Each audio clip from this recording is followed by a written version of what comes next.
Following President Aoun's visit to the White House, President Trump announced he's reauthorizing U.S. airlines to fly directly to Lebanon.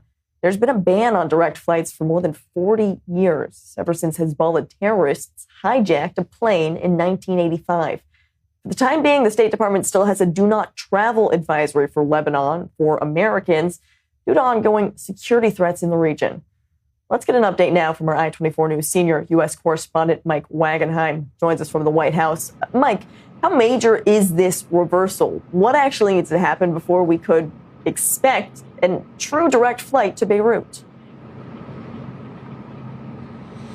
Well, a few details here. It wasn't just the Hezbollah hijacked flight that caused the end of direct flights from the U.S. to Lebanon. It was the failure then of the Lebanese government to do anything about it, to stop the plane on the ground, to capture the hijackers, to prosecute them. They did nothing. So this is really more a measure of confidence in the current Lebanese government by Donald Trump than anything else. Now, in terms of the reality of the situation, there's still some factors at play here. You know, lifting the presidential decree can be symbolic in some regards because you still got to get airlines to fly there. Now, there are a few problems in the way here. Number one, the European agency that oversees flight risk above Lebanon won't allow European airlines to fly because they don't believe that the Lebanese have proper deconfliction mechanisms in place. And it's a risk for civil aircraft to fly over Lebanon right now, according to the European authorities. Now, that doesn't directly affect American airlines, but it could raise the price for insurance and